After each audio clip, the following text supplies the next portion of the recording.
बिस्मिल्लाहिर्रहमानिर्रहीम। खुल के बोल के साथ मैं हूं एतजाज नकी। आज के प्रोग्राम में हम जिक्र करेंगे कि पाकिस्तान तहरीक इंसाफ ने 24 नवंबर को फाइनल कॉल दी है, मगर इस बार क़यादत किसको सौंपी जाएगी।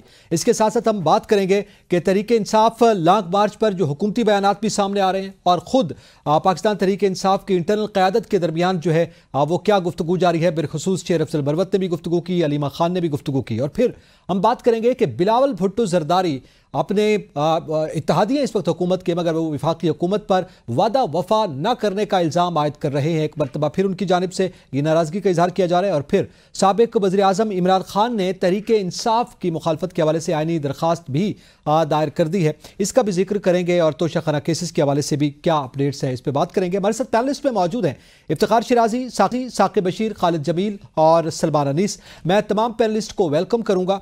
और सबसे पहले तो इफ्तिखार शिराजी साहब, आपसे मैं जानना चाहता हूं, अब ज़ाहिर है ये फाइनल कॉल है जिसका इंतज़ार भी किया जा रहा था कि क़यादत की जानिब से, बिलखुसूस इमरान खान साहब की जानिब से ये फाइनल कॉल है, अब वो आ गई है।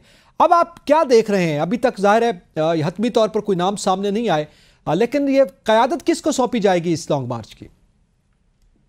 देखिए, मेरे ख्याल में इससे पहले के जितने भी तजर्बात हैं उसमें तो ये कि फ़र्द वाहिद गोया कि वज़ीर आला खैबर पख्तूनख्वा अली अमीन गंडापुर साहब इन प्रोसेशंस की, इन प्रोटेस्ट की एक तरह से क़यादत करते रहे, क्योंकि जो मेन एक तरह से आया रेला वो तो खैबर पख्तूनख्वा से ही आया है और उसको वही लीड कर रहे थे। तो हमने देखा है कि उनके किरदार के ऊपर बड़े सवाल उठते रहे हैं कि कैसे में कि जब मोमेंटम बना था उसको आगे कैरी ऑन करने के बजाय शायद उसको डिफ्यूज़ करने में उन्होंने अपना एक रोल प्ले किया है।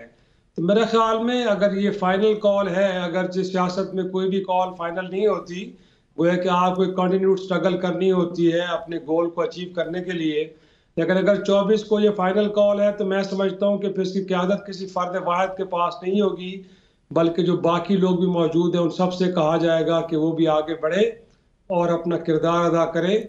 और साथ में मुझे लगता है कि कारकुनों को भी मैसेज दिया जाएगा कि बाज़ औक़ात अगर क्राउड लीडरलेस हो भी जाए तो उन्होंने फिर घरों को वापस नहीं जाना जब तक कि वो हुकूमत वक्त को इस बात पे मजबूर ना कर दें कि वो तहरीक इंसाफ के साथ इस वक्त हो रहा है वो सिलसिला ख़त्म होना चाहिए। तो देखें, मेरे ख्याल में इस वक्त तो एक टीज़र आया है अलीमा खान साहबा की जानिब से कि जिसमें उन्होंने कहा है कि इमरान खान ने 24 को कहा है कि बाहर निकले और एहतजाज करें, लेकिन अभी तक उसकी जो जुज़ियात है वो हमारे सामने नहीं आई। अच्छा, इसमें क्या ये क़यादत है, एक तासुर ये भी मौजूद है, बुशरा बीबी को भी सौंपी जा सकती है, या जैसे आप जिक्र कर रहे हैं मुख्तलिफ शख्सियात होंगी, क्या वो लेयर्स में होगी क़यादत? लगता यही है कि वो लेयर्स में होगी और plan A, plan B, plan C होगा। और मेरे ख्याल में यही वजह है कि जो ज़्यादातर अब उनके रहनुमाओं को खैबर पख्तूनख्वा बुलाया जा रहा है, क्योंकि इस वक्त वो उनके लिए सेफ हेवन है, वहाँ पे कम से कम पकड़ धकड़ नहीं हो सकती। क्योंकि 24 जैसे करीब आएगी मुझे लगता है कि हुकूमत वक्त भी एक क्रैक डाउन करेगी। कोशिश हुकूमत की यही होगी कि लीडर्स को गिरफ्तार कर लिया जाए ताकि कारकुन वैसे ही बाहर न निकलें। लेकिन अगर वो खैबर पख्तूनख्वा या कम अज़ कम वज़ीर आला खैबर पख्तूनख्वा तो एक बड़ा जलसा और एक जुलूस लेके आ सकते हैं, तो मेरे ख्याल में वहाँ से एक एफर्ट होगी। ये कि जो क्लेम किया जा रहा है इसके नतीजे में वो पूरे मुल्क को बंद करेंगे, हुकूमत के लिए मुश्किलात पैदा करेंगे, तो अभी कुछ कहना कबल इस वक्त है कि जो इस वक्त उनकी स्ट्रेटजी है वो कितनी इफेक्टिव और उसके नतीजे में वो हुकूमत को इस बात पे मजबूर करें कि वो इमरान खान को रिहा भी करे और साथ में जो उनके दीगर मुतालबात है जिसमें इलेक्शन का ऑडिट भी है, उनकी छीनी हुई नशिस्तें, मखसूस नशिस्तें, सब कुछ मिलना, गोल बहुत बड़े हैं। लेकिन उसके हवाले से इमरान खान तो डेस्परेट नज़र आ रहे हैं, लेकिन जो तहरीक इंसाफ की बाकी क़यादत है उसमें हमें वो जज्बा, वो जोश नज़र नहीं आ रहा कि जो इस कैंपेन को कामयाब बनाने के लिए रिक्वायर्ड है। अच्छा, बिल्कुल, क़यादत के हवाले से भी हम बात करते हैं, थोड़ा आगे बढ़ेंगे। साकिब बशीर साहब, दूसरी जानिब हुकूमत की जानिब से आपको पता है राना सनाउल्लाह साहब ने भी कहा है कि तहरीक इंसाफ एक मुसल्ला पार्टी है और फिर हुकूमत ने भी ठीक ठाक जो है वो इंतज़ाम कर रखा है। क्या इस बार भी वही कंटेनर्स लगाए जाएंगे, वही शेलिंग होगी, वही पकड़ धकड़ होगी हुकूमत के पास? क्या यही एक ऑप्शन है या कोई दीगर ऑप्शंस भी इस्तेमाल किए जा सकते हैं? दीगर ऑप्शंस कौन से इस्तेमाल करने हैं, यही ऑप्शंस हैं। वो आप 4 अक्टूबर को भी, 5 अक्टूबर को जो उनका प्रोटेस्ट था उस पर आपने देखा कि पूरा इस्लामाबाद पिंडी जो है बंद था, लोग नहीं पहुंचे। इसके बावजूद भी इस्लामाबाद पिंडी, मोटरवेज, GT रोड, हर चीज़ आपने बंद की हुई थी। तो मुल्क का जो ख़ास तौर पर ये पंजाब का ये हिस्सा और इस्लामाबाद पिंडी, तो ये मुतासर तो था ही।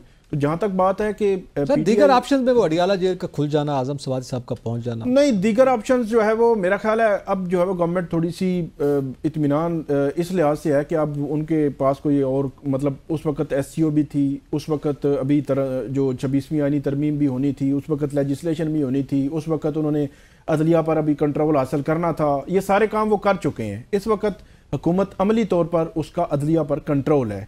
मैं जजेस की इंटेग्रिटी भी बात नहीं कर रहा, अदलिया पर control technically through judicial commission of Pakistan है। तो अब गवर्नमेंट के लिए सिचुएशन टोटली डिफरेंट है और मेरा ये ख्याल है बड़ा टफ टाइम मिलेगा PTI को। 9 मई के बाद भी बड़ा टफ टाइम था, लेकिन 8 फरवरी को हमने देखा कि उनको थोड़ी सी स्पेस उन्होंने लेना शुरू की। पहला जलसा उनका हुआ था ये 8 या 22 अगस्त को होना था, लेकिन 8 सितंबर को हुआ था। फिर उसके बाद 22 सितंबर को हुआ, फिर 4 अक्टूबर को उनका प्रोटेस्ट था। तो ये मतलब एक स्ट्रगल है। अब इमरान खान साहब ने क्यों ये कॉल दी, ये मेरे ख्याल में बड़ा बुनियादी सा सवाल है कि क्यों वो डू और डाई पे जा रहे हैं और इस किस्म की सिचुएशन क्यों बन रही है। उसके पीछे वजह ये है कि माजी में हमने देखा कि जो नवाज शरीफ साहब थे उन पर एवनफील्ड रेफरेंस के केसेस बने, तो 6 जुलाई को वो उतरते हैं लाहौर में, उनको रावलपिंडी लाया जाता है, वो गिरफ्तार हो जाते हैं, मरियम भी और उसके बाद कैप्टन सफदर भी और नवाज शरीफ साहब भी। और एग्जैक्टली 2 माह और 19 दिन के बाद उनकी ज़मानत हुई थी यहीं इस्लामाबाद हाई कोर्ट से, और यहीं से रोबकार जारी हुई, उनको रिहा किया गया, वो लाहौर चले गए और उसके कुछ अरसे बाद कोई दूसरा केस बना था। लेकिन यहाँ पे सिचुएशन टोटल डिफरेंट है। अब 5 अगस्त 2023 को इमरान खान साहब जो है वो गिरफ्तार हुए थे। 4 ट्रायल्स के फैसले उनके आ चुके हैं उनके खिलाफ, 2 में बरी हो चुके हैं, 2 में जमानतों पे हैं। इसके अलावा मल्टीपल केसेस ऐसे हैं, मैं 15-20 केसेस आपको गिनवा सकता हूं जो रूटीन के फ्रिवलेस किस्म के केसेस 144 की खिलाफ वर्जी या दूसरे तीसरे, उनमें उनकी इसी दौरान जो है वो बरियत हो चुकी है। तो फिर केस पे केस जो है वो बन रहा है, तो उनको ऐसे लगता है कि शायद जो है वो उनको अब जो मतलब निज़ाम इंसाफ वो कहते हैं कि हम पर केस पे केस बन रहा है, बाहर निकलने का कोई रास्ता नहीं छोड़ा जा रहा। 190 मिलियन पाउंड केस भी अब सर पे है कि अगर कहीं से भी उनकी जमानत हुई तो वो उसका फैसला आ जाएगा। तो ये जो सिचुएशन है, अब इस सिचुएशन में मेरा ख्याल है कि उन्होंने इसे निकलना चाह रहे हैं, और उसको निकलने के लिए एक तरफ तो ये प्रेशर बिल्ड करना चाह रहे हैं, और दूसरा सुप्रीम कोर्ट में उन्होंने ये दरख्वास्त डाली है, उसका मकसद भी उसके पीछे यही है कि एक तरफ प्रेशर बिल्ड हो और उस दूसरी तरफ सुप्रीम कोर्ट, अब जो सुप्रीम कोर्ट काजी फायज ईसा की सुप्रीम कोर्ट नहीं है, मतलब जब PTI की दरखास्तों को उन्होंने हाथ ही नहीं लगाया, 8 फरवरी से लेकर ऑनवर्ड जितनी भी मिसिंग पर्संस की जितनी भी वहां पे पिटीशंस आती रही, उन्होंने बिल्कुल हाथ नहीं लगाया। वो वन साइडेड ट्रैफिक चल रही थी जस्टिस काजी फायज ईसा की। तो अब जैसे याया अफरीदी हैं या जैसे अमीनुद्दीन खान है, 2 अलग अलग आईनी बेंचेस हैं, दूसरे रेगुलर बेंचेस हैं। अब देखना यह है कि क्या ये उन चीज़ों को हाथ लगाएंगे। ये कहना कि फंडामेंटल राइट्स वो कह रहे हैं कि हमारी प्रोटेक्शन होनी चाहिए, उनकी वायलेशन हो रही है, ये कहना कि क्या हो रही है, कोई आम बंदा सवाल करे या जज सवाल करे, वकील सवाल करे, सहाफ़ी करे, तो उसका जवाब बड़ा सिंपल और सादा सा हो रही है। दफा 144 की खिलाफ वर्जी हो रही है, MPO की खिलाफ वर्जी हो रही है, बंदे को जो है वो किसी केस से वो जो है वो रिहा होता है, उसकी जमानत होती है, दूसरे में गिरफ्तारी हो रही है, और बहुत बड़े पैमाने पर इख्तियारात से तजावुज हो रहा है। दहशतगर्दी के मुकदमात बना रहे हैं, अगरचे दहशतगर्दी। अब यहाँ पे अभी 4 अक्टूबर को एहतजाज हुआ, अब 4 अक्टूबर को एहतजाज में ठीक है, जिसने जो मतलब जितनी जिसकी गलती है, जिसका जुर्म है, उस पर आप मुकदमा बनाएं, केस बनाएं, कोई मसला नहीं। लेकिन यहाँ पे मेरे ख्याल में 20-22 या इससे 32 मुकदमा इस्लामाबाद में ATA लगी हुई है, जिसमें 90% केसेस में ATA का मतलब कि दहशतगर्द है, वो दहशतगर्दी की है। तो इख्तियारात का गलत इस्तेमाल तो हो रहा है। तो सारे तनाजुर में देखा जाए तो प्रोटेस्ट उनका बनता है, देखना यह है कि इफेक्टिव कितना होगा। वो यानी प्रेशर बिल्ड करना चाह रहे हैं, उसके नतायज हासिल कर पाएंगे या नहीं। खालिद जमील साहब, आपके इल्म है कि 26वीं आईनी तरमीम की मंजूरी ये हुकूमत का वर्जन है, और फिर जो है मईशत की बेहतरी के बाद जो है तहरीक इंसाफ उनके फोकस में है। अब ज़ाहिर है तहरीक इंसाफ पे तो क्रैक डाउन हमें दिखाई दे रहा है। क्या वजह है कि जो इससे पहले हैं 26वीं आईनी तरमीम भी हो गई, तहरीक इंसाफ पे भी क्रैक डाउन हो रहा है, लेकिन दरमियान में है मईशत, उसके नतायज नजर नहीं आ रहे। देखिए, मईशत तरजीहात में है ही नहीं ना यहाँ किसी की। जो कहते हैं कि हम $100 अरब लेकर आएंगे, पूरा मुल्क हर हफ्ते बाद कंटेनर से बंद कर दिया जाता है। आईटी इंडस्ट्री पूरी की पूरी बंद है। आपका इस वक्त जितने भी बिजनेसेस हैं वो सारे के सारे आपके आईटी के साथ लगे होते हैं। हर दूसरे दिन आपको एक नया यहाँ पे जो है कि वो एक मसला पैदा हुआ होता है। अभी कभी फाइबर वॉल आ रही है, कभी फायर वॉल आ रही है, कभी जो है कि ये मसला आ रहा है, कभी वो मसला आ रहा है। अभी आप चंद दिनों तक जो है कि मुमकिन है इनके टैरिफ और बाकी स्ट्रक्चर्स को चेंज करें कि अच्छा इसको दोबारा महंगा करना शुरू कर दो, लोग इस्तेमाल ही ना करें। इस्तेमाल करने हैं कि डिजिटल दहशतगर्द पैदा हो रहे हैं यहाँ पे। तो इस किस्म की जो हरकतें हैं हुकूमत की, अभी भी आपने जो पहला सवाल किया था कि जी क्या ये पूरा पाकिस्तान बंद कर पाएगी पीटीआई? पीटीआई पूरा पाकिस्तान बंद नहीं कर पाएगी, हुकूमत खुद पूरा पाकिस्तान बंद कर देगी। आप देख 24 तारीख करीब आएगी तो आपको तमाम मोटरवेज जो है कि वो आपको बंद मिलेंगे, तमाम कौमी शाहराएं बंद मिलेंगी। इस्लामाबाद रावलपिंडी तो आपको अभी उस दिन जो है कि स्वाबी में जलसा था और यहाँ कंटेनर्स पूरे शहर के अंदर लगा दिए गए थे। तो ये खौफ का ये आलम इस वक्त यहाँ पे जुड़ा हुआ। दूसरी बात जो है कि इसमें देखें, मईशत ठीक करने के लिए क्या ठीक करना होता है? आपको अपनी डायरेक्शन ठीक करनी पड़ती है, आपको गवर्नेंस अच्छी करनी पड़ती है, आपको निजाम इंसाफ अच्छा करना पड़ता है। इस वक्त तीनों चीजों यहाँ पे तबाह बर्बाद हो चुकी हैं। अभी यहाँ तो इस वक्त ये मामला ये चल रहे हैं कि एक जो 2 साल पहले पाकिस्तान के अंदर एक मुसल्लत किया गया, एक ऐसा सेटअप मुसल्लत किया गया कि जिसको अब बचाने के लिए जो है कि आप मुसलसल 2 साल से देख ले, पाकिस्तान में दुनिया भर के अंदर सिविल नाफरमानी की तहरीकें चलती हैं, पाकिस्तान में सरकारी नाफरमानी की तहरीक चल रही है। सरकार खुद नाफरमानी कर रही है, सुप्रीम कोर्ट के फैसलों को मानते नहीं है, अमल नहीं करते, सुप्रीम कोर्ट पे चढ़ाई करते हैं, बार बार चढ़ाई की जाती है। पिछले साल आप देख लें क्या कुछ हुआ जब इलेक्शन होने थे, पंजाब केपी के मामला थे तो उस वक्त ठीक है। अब इस वक्त जो ये हुकूमत थी उसका पेट और जी अभी भी नहीं भरा। जब उन्होंने देखा कि ये अदलिया जो है कि अब खत भी लिख रही है जी कि हम जो है कि जो सारी की सारी दहशतगर्दी है वो रियासत हुकूमत कर रही है, जजों को उनकी फैमिलीज को उठाना, कैमरे लगाना, ये सब कुछ करना। अब जब जजेस अपने पांव पे खड़े हुए आइन पर चलना शुरू किया तो फिर उन्होंने क्या किया, ये 26 तरफ लेकर आए। अब इसके अंदर जो है मुझे दुनिया के अंदर बता दें कि दुनिया भर के अंदर 164 पाकिस्तान है पीनल कोड की सेक्शन है और दुनिया भर के अंदर ये कहा जाता है जी कस्टडी के अंदर जो स्टेटमेंट होता है वो नहीं तस्वर किया जाता। जुल्म या जबर के अंदर जो इवन एग्रीमेंट जो होते हैं उनको नल एंड वाइट तस्वर किया जाता है। अब 26वीं तरमीम जो है ये जबर और जुल्म के साए के नीचे ही करवाई गई है। लोगों के बच्चों को उठाया गया, लोगों की बेटियों को उठाया गया, लोगों की बीवियों को उठाया गया, लोगों के आप सेनेटर्स फ्लोर के ऊपर खड़े होकर रो रहे हैं कि जनाब खुदारा जो है कि हमारे पार्लिमानी लीडर से, प्रेसिडेंट से बात कीजिए, लेकिन ये मत कीजिए जो आप कर रहे हैं। अब यहाँ पे देखिए किसी के कान पे जूं भी नहीं रूंगी। ठीक है। ऐसे बात के अंदर जहाँ पे आप जिससे इंसाफ होता है कि जहाँ पे आपको सरमाया जिसने लाना है वो तो ये सोचेगा ना कि अच्छा जी मैं सरमाया लेकर आता हूँ, अगर कल मेरे से कोई जुल्म ज्यादती हुई तो मैं अदालत से रजू कर लूंगा। तो यहाँ तो अदलिया खुद इंसाफ की मुतलाशी है और यहाँ अदालतें खुद जो है कि अभी आपको समझ नहीं आती। साकिब बशीर साहब से पूछे ना कि जब अदालत में जाते हैं इनको पता नहीं चलता कि अच्छा असली अदालत किड़ी है, दूसरी अदालत किड़ी है, तीसरी अदालत भी किड़ी है। अब सोच हमने इतलात ये मिल रही है, अभी कल एक साहब कह रहे थे जो खास हुकूमत के होते हैं वो कह रहे हैं हम एक चौथी अदालत भी बनाने जा रहे हैं। अच्छा। तो जब अदालतें आप खड़ी करेंगे सिर्फ लड़ाने के लिए, झगड़ा फसाद करने के लिए और अपने मफादात के लिए, तो फिर मईशत आपकी तबाह बर्बाद ही होगी। यकीनी तौर पर ज़ाहिर इंसाफ के साथ वाबस्ता है और सियासी इस्तेहकाम के साथ वाबस्ता है। अब सलमान अली साहब आपके नज़दीक अब ज़ाहिर है हम जब ये एहतजाज की बात कर रहे हैं और मौजूदा सियासी इस्तेहकाम, मुआशी इस्तेहकाम, ये चीज़ें जुड़ी हुई हैं आपके इल्म में। सवाल ये है कि जो इंटरनल क़यादत है पाकिस्तान तहरीक इंसाफ की, उस पर शेर अफजल मरवत का बयान आपके सामने है, अलीमा खान साहबा का बयान और फिर जो सिचुएशन है, आप क्या समझते हैं क्या ये इनकी इंटरनल दरारें जो हैं वो ख़त्म हो पाएंगी, वो एक दूसरे को ब्रिज कर पाएंगे? कोई ऐसी क़यादत मौजूद है पाकिस्तान तहरीक इंसाफ के दरमियान कि इस लॉन्ग मार्च को कामयाब बना पाए? नहीं, देखें ये बात अच्छी भी है और बुरी भी। Unfortunately PTI is a one man army, they all look up to Imran Khan साहब, जो वो इंस्ट्रक्शंस और कमांड वहाँ से ड्राइव करते हैं, फिर पूरी की पूरी पार्टी जो है उसको तनोअन उसी तरह अप्लाई करती है। तो ये बात अच्छी भी है और बुरी भी है। तो PTI के अंदर तो ये मामला है। तो जब तक खान साहब पिक्चर में नहीं आएंगे या अहकामात उनके नहीं आएंगे, उस वक्त उनकी जो पार्टी है वो डीफंक्शनल है। हर आदमी की जो रुख है वो बिल्कुल मुख्तलिफ सिमत के अंदर है। पिछली दफ़ा आपको याद होगा जब बुशरा बीबी की रिहाई हुई तो हम यही बात कर रहे थे कि एक नया ग्रुप जो है वो PTI के अंदर आ गया है। आप उसे BBC ग्रुप कहते हैं, मैं खाली BC ग्रुप कहता हूँ, लेकिन वही बुशरा बीबी चेयरमैन ग्रुप आ गई हैं। अब वो उन्होंने KP के अंदर जो है वो तमाम पंजाब की जो लीडरशिप है उसको बुलाया है और वो अब भाग दौड़ संभालेंगी। अब इसमें वो भाग दौड़ इस वजह से संभालेंगी क्योंकि खान साहब को मेरा ख्याल है रियलाइज़ हो गया है एटलीस्ट को 1.5 साल के बाद कि उनकी पार्टी की जो बाकी क़यादत है वो बहुत ज़्यादा इंटरेस्टेड नहीं है उनको वहाँ से बाहर निकालने के लिए, और वो अगर अपनी पार्टी की क़यादत के ऊपर चलते रहे तो वो मज़ीद को 3-5 साल अंदर ही रहेंगे। ये अनफॉर्चुनेट है। अगेन एक और चीज़ इसमें ना, मैं नकी साहब आपको पॉइंट आउट कराता चलूँ।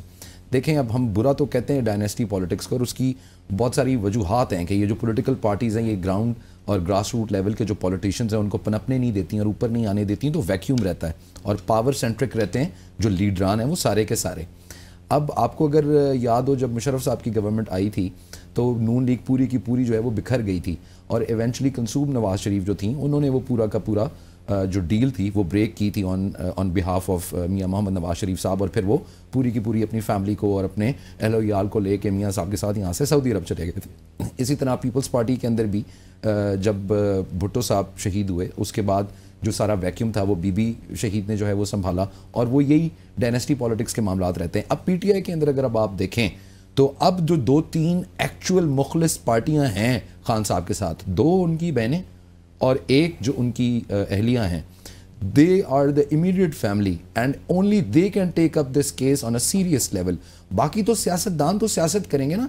अली अमीन गंडापुर साहब का आपने कैरेक्टर देख लिया कि वो क्या कर रहे हैं। वो वकास अकरम साहब जो हैं वो वहाँ पे जंग के अंदर खड़े होकर अपने लॉन के अंदर इधर लोगों को कह रहे हैं कि आओ खून की नदियाँ बहा दो और हमारे लीडर को बाहर कढो बाहर।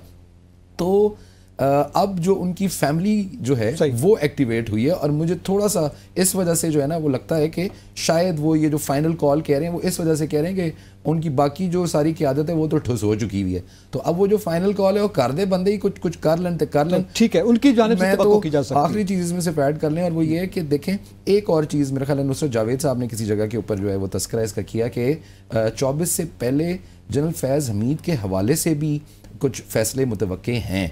तो पीटीआई थोड़ा सा ये भी प्रीएम्प्ट कर रही है कि कहीं खान साहब को उनके साथ ना लिंक किया जाए, तो इससे पहले कि ये काम हो तो पहले ही सड़क के ऊपर आके जो है ना वो शोर शराबा और रोना धोना जो है वो शुरू कर दिया जाए। अच्छा, इफ्तिखार शिराजी साहब, ये जैसे अभी सबान साहब बात करें, अब हम जब इंटरनल उनकी क़यादत की बात कर रहे हैं, पहले भी इस पर बात हो चुकी है, मगर अलीमा खान साहबा ने एक और भी बयान दिया है और वो यकीनन आपके इल्म में है कि अली अमीन गंडापुर चाहे गिरफ्तार हो जाएं, हमारा जो है एहतजाज जारी रहेगा।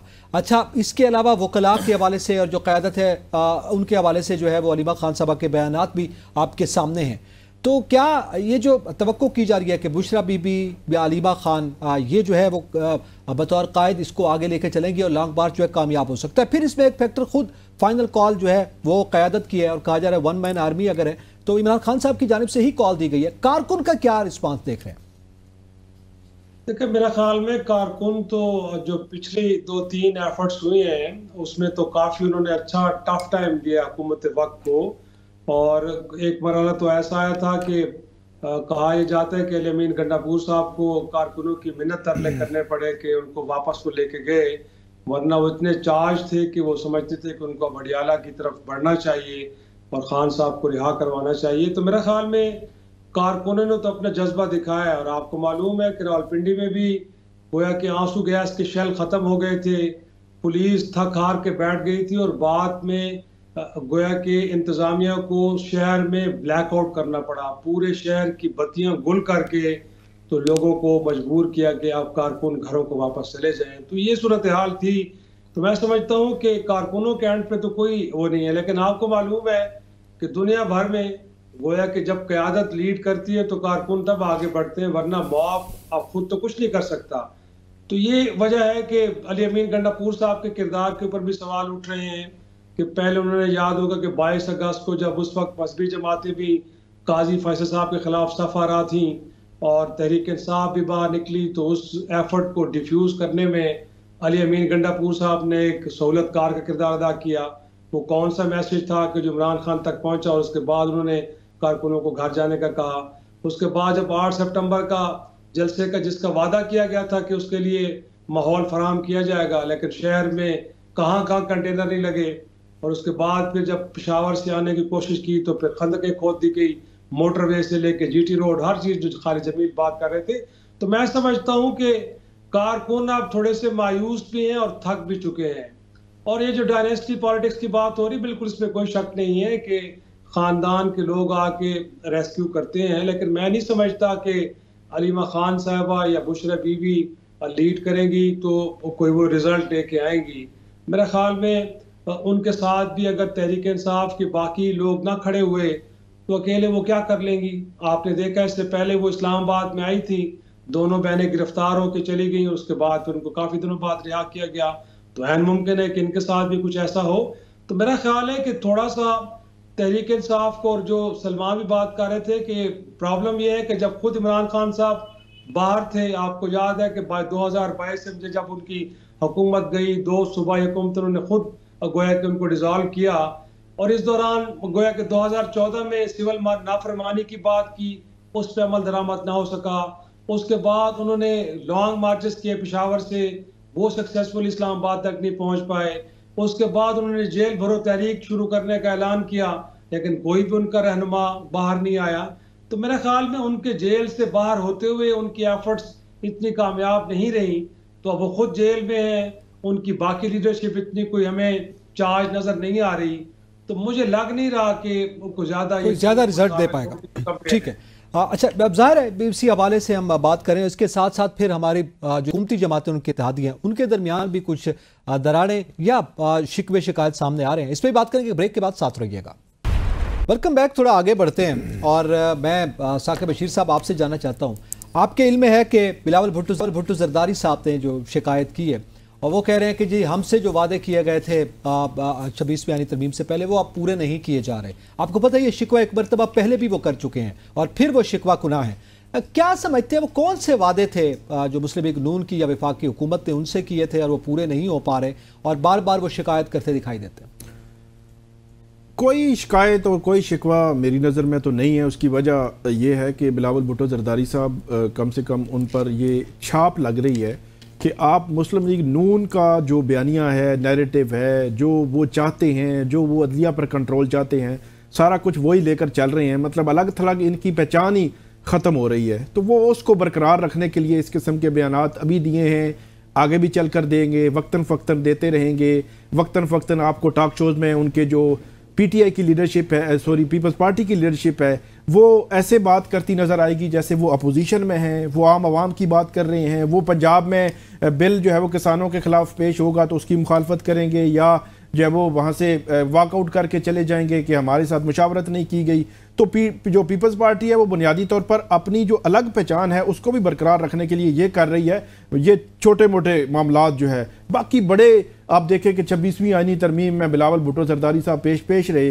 जिस जुडिशल कमीशन ऑफ पाकिस्तान की वो कह रहे हैं कि हम अलग हुए, उस जुडिशल कमीशन ऑफ पाकिस्तान में पीपल्स पार्टी के फारूक एच नाइक साहब ने बाकायदा तौर पर वहाँ पे जब इजलास हो रहा था तो इजलास के दौरान चीफ जस्टिस याह्या अफरीदी और जस्टिस मंसूर अली शाह उनकी जानिब से जब ये तजवीज़ आई कि 16 के 16 जजेस को फुल कोर्ट बेंच डिक्लेयर कर दिया जाए और वही सारे सुने और उसी तरह सीक्वेंस के साथ चीज़ें चलती रहें, और उनका मकसद ज़ाहिर सी बात है यही था कि सुप्रीम कोर्ट के अंदर एक सुप्रीम कोर्ट खड़ी ना हो। तो वहाँ पे किसने बात की? वहाँ पीपल्स पार्टी के फारूक एच नाइक साहब ने बात की। उन्होंने कहा कि 26वीं आईनी तरमीम का फिर मकसद ही ख़त्म हो गया, तो इसलिए हम जो है वो ये करेंगे। और उसके बाद वोटिंग हुई, पीपल्स पार्टी ने बाकायदा उसमें वोट किया। तो अब जो है वो उस वोटिंग के बाद बाकायदा आईनी बेंच बन चुका है, पूरा एक सुप्रीम कोर्ट के अंदर एक सुप्रीम कोर्ट कायम हो चुकी है। जैसे अमीनुद्दीन खान समेत जो उनकी कमेटी है, वहाँ पे रजिस्ट्रार है, पूरा एक सेटअप शुरू हो गया है। पैरेलल जो है आज और कल के 2 दिन के जो केसेस थे वो सारे केसेस जो है वो डीलिस्ट कर दिए गए, जो रूटीन में लगे हुए थे, जो जस्टिस याह्या अफरीदी की जो प्रैक्टिस एंड प्रोसीजर कमेटी ने लगाए थे और लास्ट थर्सडे को लगाए थे, वो सारे उन्होंने करके तो वो शुरू हो गया। तो ये जो बिलावल भुट्टो जरदारी साहब हैं वो उस लिए बात कर रहे हैं। बाकी रूटीन में हो सकता है पंजाब में कुछ हिस्सा लेना चाह रहे हों, वो थोड़ा सा इस तरह इस किस्म की अपोजिशन करके, इस किस्म की शिकायत करके तो वो अपना हिस्सा लेना चाह रहे हों। इसी तरह सिंध हाई कोर्ट का आपको पता है कि वो मामला आया था जुडिशल कमीशन में, तो वहाँ पे ये हुआ कि ये इनकी मर्जी थी कि 28 में से 12 या 10 जजेस जो है उनको आईनी बेंच डिक्लेयर कर दिया जाए। अब मामला वही है ना कि पहले दिन से हम ये कह रहे हैं कि आपने जहां पे ये कंट्रोल दे दिया है, वो इस्लामाबाद हाई कोर्ट हो, पंजाब लाहौर हो, सिंध हो, बलूचिस्तान, जो भी हाई कोर्ट हो, वहां की जो मुकामी हुकूमत है या वो ये चाहेंगे कि हमारा जो है वो वही बंदा आए जो हमें सपोर्ट करता है और वही बंदा आए जो हमारे मुखालिफिन के खिलाफ जाता है, वो ना आए जो हमारे हक खिलाफ ऑब्जर्वेशन देता है, रिमार्क्स देता है। तो वहाँ पे भी क्या हुआ, वहाँ पे इंटरनली जारी सी बात है वोटिंग का कोई इशू हुआ है जुडिशल कमीशन में और 28 के 28 जजेस को उन्होंने 23 या 24 नवंबर तक जो है वो आईनी बेंच डिक्लेयर किया है, पीपल्स पार्टी की मर्जी कुछ और थी। तो ये एक मेरा ख्याल है इसमें जो बेंचेस पे अभी लड़ाई चल रही है। सिंपल सी बात है, वो ये चाहते हैं, उनको पता है इस वक्त मैं आपको बताऊं कि सबसे पावरफुल जो इदारा है, जो अदलिया से भी पावरफुल है, वो तमाम हाई कोर्ट से, सुप्रीम कोर्ट से पावरफुल है, वो है judicial commission of Pakistan. Peoples Party ये कहती है कि वहां पे 2 बंदे हमारे जो होने चाहिए थे, ये बात पहले भी आई थी, बिलावल जरदारी साहब का नाम भी आया था, वो ये चाहते, उनको पता है कि इस इदारे के जरिए सारा कुछ कंट्रोल होना है, अदालतें, सारा सिस्टम, हर जहां पे भी बात होनी है, बार्गेनिंग होनी है, लॉबिंग होनी है, चीफ जस्टिस बनने हैं हाई कोर्ट्स के, हर चीज वहां से होनी है, तो उसमें हमारी जो मौजूदगी जरूरी है, तो इसलिए वो सारा कुछ कर रहे हैं। अच्छा, अब इसमें खालिद जमील साहब आप क्या समझते हैं? पाकिस्तान पीपल्स पार्टी, बिलावल भुट्टो जरदारी साहब ये भी कह रहे हैं कि जनाब ये क्या तरीका है कि बिल जो है वो पहले लाया जाए असेंबली में और फिर जो है वो कॉपी मुझे दी जाए। वो उसमें तो सारी एफर्ट उनकी थी, और फिर वो मौलाना साहब जो कहते हैं वो 22 चिकों तक लेके आए, सारी नेगोशिएशंस वो करते रहे। ये जो इस वक्त शिकवा किया जा रहा है, आप क्या समझते हैं? क्या पाकिस्तान पीपल्स पार्टी और नून लीग के दरमियान दरारें बढ़ रही हैं, और क्या कोई दूरियां हम देखेंगे आने वाले दिनों में? नहीं, मेरा नहीं ख्याल। एक जमाना था जब पीपल्स पार्टी एक अलग जमात थी और मुस्लिम लीग एक अलग जमात थी, जब इस्लामी जमहूरी इत्तेहाद के साथ थे ये मुस्लिम लीग वाले, और फिर जहाजों से तस्वीरें भी फेंका करते थे बेनजीर भुट्टो साहिबा की। लेकिन ये जब से रजीम चेंज हुआ पाकिस्तान में, उसके बाद तो ये दोनों एक जमात है। अब मुझे नहीं लगता कि आपको क्यों लग रहा है कि ये पीपल्स पार्टी अलग है, मुस्लिम लीग अलग है। अब पीडीएम की हुकूमत देखें, उसमें जितनी भी पाकिस्तान में सियातरीन बुराइयां हुई हैं, सियासी, कानूनी, आईनी, दोनों ने मिलकर की हैं, ठीक है। फिर इलेक्शन आया, केयर टेकर गवर्नमेंट था, तो उसमें आप देख लें आधे पीपल्स पार्टी ने अपने लोग दिए थे, आधे नून लीग ने दिए थे, और आधे जो बाकी रह गए थे वो किसी और ने दे दिए थे। जो तीसरा फरीक है पाकिस्तान में, जो सबसे ज्यादा हुकूमत कर चुका है, बाकी उन्होंने नाम दे दिए थे। फिर उस दौर के अंदर आपको तकरीरें देखें इलेक्शन कैंपेन की, तो पीपल्स पार्टी और नून लीग अपनी असल नाखन शाखन तेज करके छुरियां निकाल के आ गए थे, जुबानें भी तेज हो गई थी इनकी। और जैसे ही इलेक्शन हुआ, अगले वेरी नेक्स्ट डे जो है दोबारा फिर जो है कि आप देख लें कि शहबाज शरीफ साहब, बिलावल साहब जफ्फियां डाल रहे थे, और जनाब फिर इकट्ठे बैठ के और फिर उसी तरह से सारे मिल बैठ कर काम कर रहे हैं। मेरा ख्याल है कि जहां जहां इनको वो सियासी बंदर बांट होती है ना, वहां पे जहाँ थोड़ा हिस्सा ऊपर नीचे हो जाता है, तो फिर वो जनाब इस किस्म के बयान देते हैं। वरना अब मेरा नहीं ख्याल कि पाकिस्तान मुस्लिम लीग अलग पार्टी है, पाकिस्तान पीपल्स पार्टी अलग है। इलेक्शन कमीशन में रजिस्टर जरूर है, लेकिन प्रैक्टिकली अमली तौर के ऊपर तो इस वक्त यह है कि मुस्लिम पीपल्स लीग हमें पाकिस्तान में दिखाई दे रही है। अब ये कोई माने या ना माने, आईनी पोजीशन जो है कि कॉन्स्टिट्यूशनल पोजीशन वो पीपल्स पार्टी ने ले ली है, पॉलिटिकल और एडमिनिस्ट्रेटिव जो इंतजामी पोजीशन है कैबिनेट, वो नून लीग ने ले लिया है, और पीपल्स पार्टी कह रही है कि इक़्तिदार के मजे सारे हम लें, और जो ब्लेम है वो सारा का सारा नून लीग उठाए। और अब नून लीग को भी एहसास हो रहा है, मियां साहब को भी एहसास हो गया कि मेरे साथ हुआ क्या है। तो अब क्योंकि दोबारा जब ये सियासी हलचल होती है, जब दबाव बढ़ता है हुकूमत के ऊपर, कहीं अच्छा मामला ऐसे दिखाई देते हैं कि अच्छा फिर कहीं अवाम से रिज्यू करना पड़ेगा, अवाम की तरफ जाना पड़ेगा, तो फिर ये अपने अपने नैरेटिव ले आते हैं और आपस में जो है कि वो उलझना और ये करना शुरू कर देते हैं।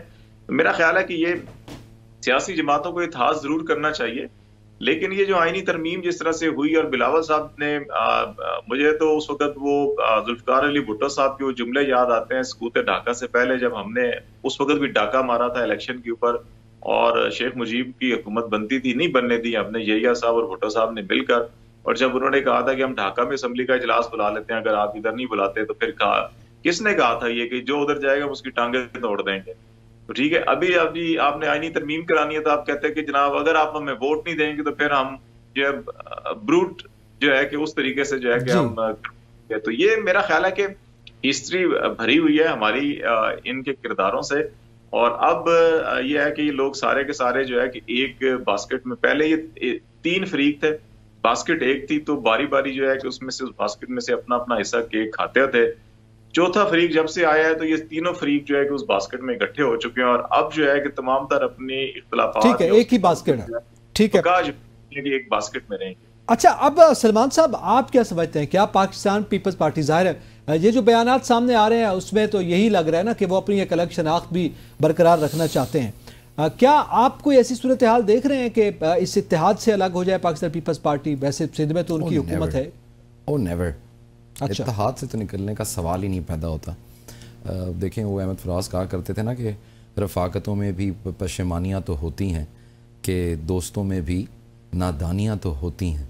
तो अब ये दोस्तों के गिले शिकवे आपस के अंदर बैठ के सेटल आउट कर लेंगे, ये तो चलता रहता है पाकिस्तानी पॉलिटिक्स में। जिस तरह खालिद जमील साहब बात कर रहे हैं, they are one in the on same thing. अच्छा, एक इसमें ना आजकल एक बड़ी इंटरेस्टिंग सिचुएशन है, और वो ये है कि पार्लियामेंट के अंदर जो असल अपोजिशन है, यानी PTI और बाकी जो लोग हैं, उनको तो वो अपोजिशन मानते ही नहीं।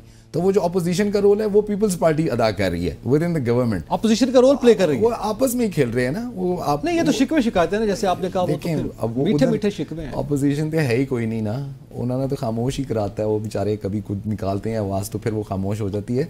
तो वो जो अपोजिशन का सो कॉल्ड ज़रा रोल होना चाहिए कि नहीं गवर्नमेंट ने बड़ा गलत किया है, हम नहीं ये बात मानते। कैसे नहीं मानते? सारी चीज़ों में आप उनके साथ थे, सारा कुछ करके, सारे लोगों को इंस्टॉल करके, जजेस को डाल के, जुडिशल कमीशन बनवा के, सारी कहानी करके अब आप कहें कि नहीं हमारे तहफ़्फ़ुज़ात हैं गवर्नमेंट के साथ, तो ये मज़ाहिका खेज़ लगती है बात। शायद उन्होंने जोश खिताबत में कह दिया, और कह दिया तो अब लिया किसी ने भी सीरियसली नहीं है। And I think he didn't say it seriously also. Now moving forward, जो ये गवर्नमेंट के ब्लॉक की बात हो रही है, मेरा एक और जो है ना वो असेसमेंट है, और मुझे एक और बड़ा ख़दशा है, और वो यही कि जो ये पीपल्स पार्टी अभी अपोजिशन का रोल अदा कर रही है, मुझे तो खदशा ये है कि आने वाले चंद सालों के अंदर आप देखेंगे कि 2-3 साल के बाद विद इन द फ्लोर ही कोई ज़रा चेंजेस करके जो पीपल्स पार्टी की जो विश लिस्ट है उसको भी एक दफ़ा पूरा करवा दिया जाए कि चलो हुण तुसी बन जाओ वज़ीर आज़म, साड़ी बारी पूरी हो गई।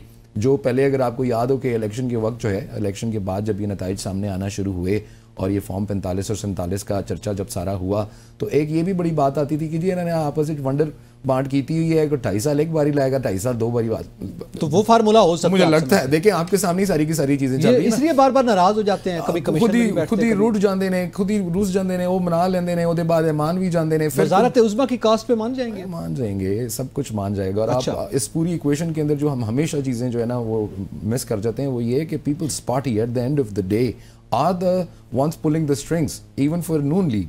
तो अब जब उनका इतना इम्पोर्टेंट रोल है इस पूरे के पूरे सेटअप के अंदर, तो कुछ चंद वजारतें और कुछ चंद चीज़ों के ऊपर तो उनका नहीं पेट भरेगा ना। They would want more if not now in the future.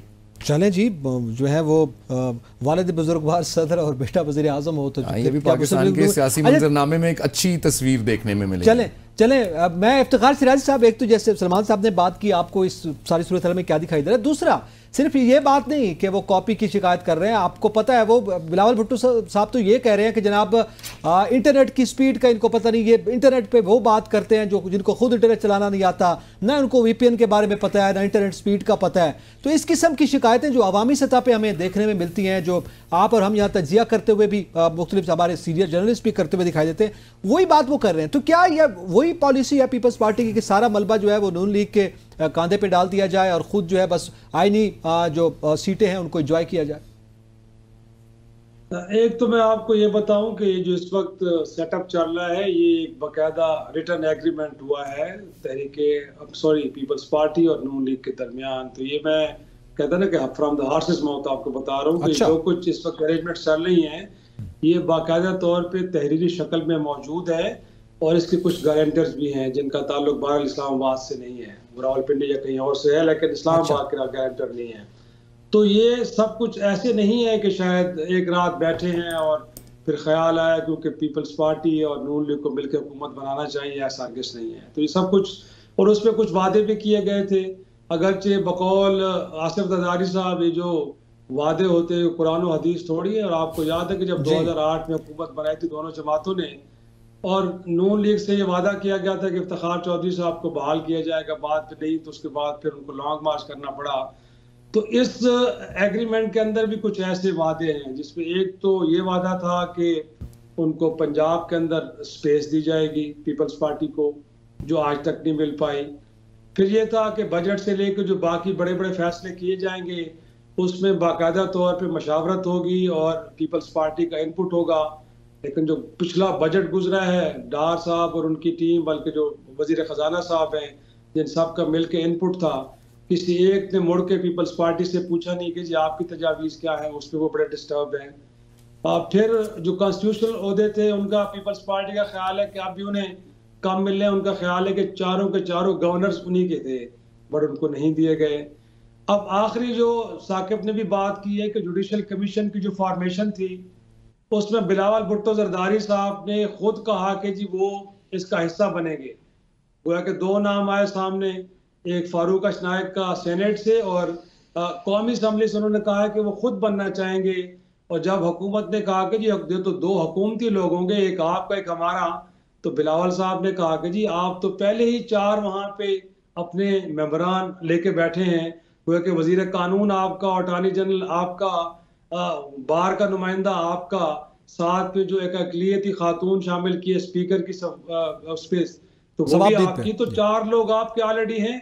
तो बाकी 2 जो ओहदे हैं या 2 जो मेंबरान पीपल्स पार्टी से होने चाहिए। लेकिन जब फाइनल नाम दिए गए तो शहबाज शरीफ साहब ने बताया बगैर उनका नाम काट के आफ्ताब शेख साहब का डाल दिया, तो उसको लेके अब बड़े डिस्टर्ब है और इसी वजह से अब वो खुलेआम इस बात का गिला कर रहे हैं। लेकिन बात वही है जो सलमान ने भी की कि जिन बेसाखियों के सहारे ये हुकूमत खड़ी है वो है तो पीपल्स पार्टी की, लेकिन क्या पीपल्स पार्टी ये बेसाखियां हटाने में बाख्तियार है कि नहीं है, तो जवाब नफी में है। ऐसा हरगिज नहीं है कि बिलावल भुट्टो जरदारी साहब कल ये ऐलान कर दें कि वो हुकूमत से अपनी हिमायत वापस लेते हैं और फिर उसके बाद शहबाज शरीफ साहब मुंह के बल गिरेंगे, ऐसा नहीं होने जा रहा। अच्छा। तो ये जमातें अपने फैसलों में आज़ाद नहीं है, तो थोड़े बहुत गिले करके स्पेस हासिल करने की कोशिश तो की जाएगी, लेकिन सेटअप इसी तरह चलता रहेगा, क्योंकि ये कहा गया है कि ऐसे ही चलाना है, इसे ऐसे ही चलाना है, लेकिन फैसले नहीं कर सकते, फैसलों में आज़ाद नहीं है। ये बड़ी अहम बात की है। अच्छा, फिर अब इसमें एक अमेरिका का फैक्टर भी आ रहा है, उसका भी हम जिक्र करेंगे, और फिर इमरान खान साहब ने भी इस्तदा किया सुप्रीम कोर्ट में, उसकी भी बात करेंगे। ब्रेक के बाद साथ रहिएगा। Welcome back. आगे बढ़ते हैं। साकिब बशीर साहब, ये बताइएगा कि इमरान खान साहब ने भी एक PTI मुखालिफ इक़दाम पर जो है और सुप्रीम कोर्ट में एक आईनी दरख्वास्त जो की है, उसमें इस्तदा की गई बुनियादी इंसानी हुकूक, जिसका आपने इब्तिदाई हल्का से जिक्र किया है, इस हवाले से थोड़ा हमें आगाह कीजिएगा कि उसमें क्या डिमांड की गई है और ये इस्तदा कहाँ सुनी जाएगी? सुप्रीम कोर्ट का रेगुलर बेंच सुनेगा, आईनी बेंच सुनेगा? अच्छा, उससे पहले मैं एक मुख्तसर बात करूंगा। बिलावल भुट्टो जरदारी साहब ने आज ये भी कहा था कि जिन्होंने इंटरनेट बंद किया है, जो 5G 4G नहीं जानते, जो VPN का नहीं जानते, जो जानते ही नहीं है, तो उन्होंने बंद किया है और ना हमारी जो है उसमें मशावरत शामिल है। उन्होंने वैसे जो बयान दिया है उसकी तरफ तो मैं नहीं जाऊँगा, लेकिन एक लिहाज से उनका बयान जो है वो मैं ठीक समझता हूँ कि जिन्होंने बंद किया है उनको भी नहीं पता। और जो आगे ख़ास तौर पर मैं अदालतों की बात करूँगा कि हाई कोर्ट्स में 4 हाई कोर्ट्स में एक्स की बंदिश के खिलाफ पिटीशन फरवरी से पड़ी हुई हैं, आज अक्टूबर जा रहा है, 9 माह हो गए उन पिटीशन का, कुछ नहीं हुआ। डिसमिस कर दें, आप नेक्स्ट फोरम पे चले जाएं, जो पिटिशनर्स हैं, फायरवॉल के खिलाफ पिटीशन पड़ी हुई हैं, कुछ नहीं हुआ। और मुझे तो गुमान ऐसे होता है कि हमारे जो मुअज़्ज़ज़ जजेस हैं, ये जिस दौर में जज बन गए उससे पहले, उससे के बाद डिजिटल मीडिया आया, आज से 15-18 साल जो है वो बाद, तो ऐसा लगता है कि ये उस दौर के नहीं है, तो इनको अंदाजा नहीं है कि इस डिजिटल मीडिया की, IT की कितनी वर्थ है इस दौर में, और कितनी जो है वो चीजें जुड़ी हुई हैं, और कितने लोग इसके साथ जुड़े हुए हैं, कितने लोग अफेक्ट हो रहे हैं। और दूसरी जो बात आपने की, सुप्रीम कोर्ट में बड़ी ही अहम पिटीशन फाइल हुई है। ये मेरा ख्याल है कि पहले भी पिटीशंस आती रही हैं, 8 फरवरी के बाद आई, मिसिंग पर्सनस के केसेस में आई और मुख्तलिफ केसेस में आती रही, लेकिन जस्टिस काजी फाइसा ने नहीं सुनी। अब जस्टिस याया अफरीदी और जस्टिस अमीनुद्दीन खान की सुप्रीम कोर्ट है, तो अब ये देखना है कि क्या ये पिटीशन सुनी जाएगी। इसमें जो फैक्ट उनको जो पॉइंट्स उठाए हैं बड़े ही वैलिड है। दफ़ा 144 की खिलाफ वर्जी, MPO ऑर्डर्स हो रहे हैं, गिरफ्तारियां हो रही हैं, मल्टीपल एंगल्स उसमें दिए गए हैं जहां पे फंडामेंटल राइट्स की सरेआम खिलाफ वर्जी होती है। ऐसे उनको जो है वो उनको कोई भी जलसा करवाना हो तो उसके लिए जतन करने पड़ते हैं कि आप जो है वो जलसे की इजाज़त जो है वो दें। तो इसमें फैक्टर्स तो बहुत ज़्यादा हैं। अब देखना ये है कि जो जुडिशरी 25 अक्टूबर के बाद की, अगरचे वो 26वीं आईनी तरमीम भी उसमें आ गई है, तो क्या वो जुडिशरी इसको कोई रिस्पॉन्ड करेगी? क्या कुछ ना कुछ जो है वो उसको देखेंगे? क्योंकि इसमें एक बात ये भी की गई है कि आप एक कमीशन बनाएं सुप्रीम कोर्ट के टॉप के 3 जजेस। अब वहां पे भी अब एक इश्यू आ गया कि टॉप 3 जजेस सादा होंगे या आईनी बेंचेस के होंगे, तो वो कमीशन बनाए और कमीशन इन्वेस्टिगेट करे। कमीशन तो नहीं बनता नजर आता, लेकिन ये हो सकता है कि पिटीशन लगे, सुना जाए, एड्रेस किया जाए इन मामलात को। और खास तौर पर बात यह है कि जो शहरियों के जो राइट्स हैं, जो आइन ने हमें दिए हैं, आम शहरियों के दिए हैं, किसी भी पॉलिटिकल पार्टी के वो वर्कर्स हों, कोई भी हों, जो अदालतें हैं उन्होंने एक तो प्रोटेक्ट करना होता है उन शहरियों को। शहरियों के पास कोई रास्ता नहीं होता, कोई जहाज पर कोई असला उठा के तो नहीं जाएगा तो कहीं से अपना जो है वो हक लेने के लिए। एक ही रास्ता है कि वो अदालत के दरवाजे खटखटाते हैं। तो अदालतों से वो इंसाफ नहीं मिल रहा, वो शहरियों के जो आईनी हुकूक हैं उनका तहफ्फुज़ नहीं हो रहा। तो अब सुप्रीम कोर्ट पे है कि सुप्रीम कोर्ट को इसको कैसे जो है वो देखती है, लेकिन बड़ी कंप्रीहेंसिव और बड़ी अहम पिटीशन है ये। और इसका एक और लिंक भी ये 24 नवंबर के साथ भी है कि एक तरफ प्रेशर और दूसरी तरफ पिटीशन हो सकता है, सुप्रीम कोर्ट जो है माजी में मेरे ख्याल में 2016 या 17 नवंबर में एक जो इस्लामाबाद लॉकडाउन का ऐलान इमरान खान ने किया था, तो उस वक्त पनामा की पिटीशन जो है वो टेक अप हुई थी। ठीक है, अच्छा ये आप समझते हैं, उससे रिलेट कर रहे हैं। अच्छा थोड़ा आगे बढ़ते हैं, मैं खालिद जमील साहब साथ ही वो नैब ने जो जिस तरह की तोशाखाना 1 में इस्तदा की है रिमांड बैक करने की, और फिर दूसरी जानब तोशाखाना 2 में जो है वो महफूज फैसला जो है उसमें जो बरियत की दरखास्तें हैं उसको भी मुस्तरद किया है, तो ये दो मुतजाद काम हुए हैं। इस हवाले से जरा मैं बता दिएगा, तोशाखाना 1 के बाद तोशाखाना 2 क्या मुस्तकबिल? देखिए, एक तो मैं 2 जुमले जरूर कहूंगा। मुझे अभी काजी का तसलसल नजर आ रहा है यहाँ पर, और साकिब साहब इनसाइड डेली जाते हैं, एक काजी का तसलसल अभी चल रहा है, और 26वीं आईनी तरमीम करवाई इसीलिए गई थी ताकि काजी और काजी रजीम जो है वो खत्म ना हो, तो वो चल रही है। दूसरा, पाकिस्तान में एक सियासी सर्कस है और इसमें एक रिंग मास्टर होता है। अभी सलमान भी कह रहे थे, शराजी साहब भी कह रहे थे, साकिब भी कह रहे थे, तो ये पीपल्स पार्टी और नून लीग जो है कि वो रिंग मास्टर के कंट्रोल में है, वो चपक उसके हाथ में है, वो जो होती है ना, वो लेके आप कभी गए चिड़ियाघर के अंदर, वो सर्कस के अंदर पता होता है जो हाँप रहा होता है सारों को है, तो इसलिए ये आगे पीछे बिल्कुल नहीं हो सकेंगे, तो क्योंकि वो रिंग मास्टर जो है ना वो इन दोनों का एक है। ठीक है, अब आ जाते हैं आपकी तो देखें, ये एक बकायदा प्लानिंग के साथ उस वक्त था कि हमने इलेक्शन से पहले उस दिन को, उसको अगस्त में इमरान खान को अरेस्ट करना मकसूद था, इसलिए वो फैसला दिया, क्योंकि जज साहब छुट्टी पे जा रहे थे, उन्होंने बरतानिया जाना था, तो उससे पहले फैसला लिखा हुआ था, अनाउंस करना भी जरूरी था, तो वो उनसे अनाउंस करवाया गया, तमाम उनके बुनियादी हकूक खत्म करके। तो अब जो है कि अगर 15 महीने बाद नैब को ये ख्याल आया कि नहीं जी वो सजा ठीक नहीं दी गई और इसको दोबारा रिमांड बैक कर दें, मुझे ये बताएं, साकिब साहब से पूछेगा आप कि ये साइफर कितनी बार रिमांड बैक हुआ था? तो जज साहब ने तो फिर भी वही किया ना, जो फैसला जो किसी ने पीछे बैठ के लिखा हुआ था वही सुना दिया उन्होंने। हाई कोर्ट ने बार बार रिमांड बैक किया और जज को कहा कि तुम गलत कर रहे हो। जज ने फिर भी गलत किया। आज जज कहाँ पे है? वो आज भी जज वहीं पे बैठा गलत काम कर रहा है। तो अकाउंटेबिलिटी विद इन इंस्टीट्यूशन भी तो नहीं है ना, जिसके आप जिन्होंने गलत काम करने आपने उनको तहफ़्फ़ुज़ देना है, आपने चुन चुन के वहां पे बैठाना है। अभी वो आईटी टेक्नोलॉजी की बात कर रहे थे, चले आईटी टेक्नोलॉजी तो एक चीज है, इनके दौर की नहीं है। पीपीसी और ये सीआरपीसी तो इनके दौर के है ना, वहां से भी इनको चीजें समझ नहीं आ रही। तो ये बनाया इसलिए गया था कि अच्छा जब ऐन वक्त पे वहां पे होगा। हमें तो 2 साल पहले लोग यहाँ बैठ के बताते थे हम ये करेंगे, हम ये करेंगे, हम ये करेंगे, हम ये करेंगे। अब कहते हैं हमारा सियासत से तल्लुक कोई नहीं है। तो बात ये है तसलसल चल रहा है, ठीक है, तसलसल चल रहा है। लेकिन और खालिद जमील साहब आपके इल्म में है वो काजी साहब के साबिक चीफ जस्टिस काजी फायज ईसा की बलूचिस्तान तैनाती केस के हवाले से आज जो है वो समात में मुसरत हिलाली ने भी ये कहा जान छोड़ दें आप काजी साहब की, क्यों आप पर्सनल हो जाते हैं। तो ये रिमार्क्स भी आज सामने आए हैं जिसका जिक्र आप कर रहे हैं। ये साकिब साहब से पूछा? नहीं, मैं खालिद साहब आपसे पूछ रहा हूँ। अच्छा देखो, बात यह है कि काजी का तसलसल इसलिए जब आप पाकिस्तान के अंदर बुनियादी इंसानी हकूक नाम की कोई चीज है ही नहीं है। यहाँ पे अभी हम सारी बहस करते हैं, आयन और कानून की बात करते हैं। मुझे ये बताएं पाकिस्तान में इस वक्त कौन सी चीज है जो आयन और कानून के मुताबिक चल रही है? यहाँ तो इखलाकियात तक को तबाह बर्बाद करके रख दिया जाए। इस वक्त तो सिर्फ चंद अफराद की, चंद भी नहीं है, 3-4 अफराद हैं जिनकी जाती ख्वाहिशात के ऊपर पूरे मुल्क का बेड़ा गर्क किया हुआ है इन्होंने। और फिर हम कहते हैं जी आयन ये कहता है, कानून ये कहता है। भाई ये आप देखें वो 2-3 बंदे क्या सोच रहे हैं, क्या कह रहे हैं।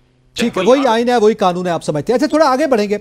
मैं सलमानी साहब आप क्या समझते हैं कि जाहिर है एक तो एक जानिब नैब ये बात कर रही है तोशाखाना 1 और 2 के हवाले से, फिर आज जब ये आईनी बेंच में भी मामला आया साबिक चीफ जस्टिस की तैनाती के बलूचिस्तान तैनाती केस, उन्होंने कहा आप ये नहीं खोल सकते, ज़ाहिर नज़रसानी के हवाले से उनकी वजूहात का बयान किया जा रहा है।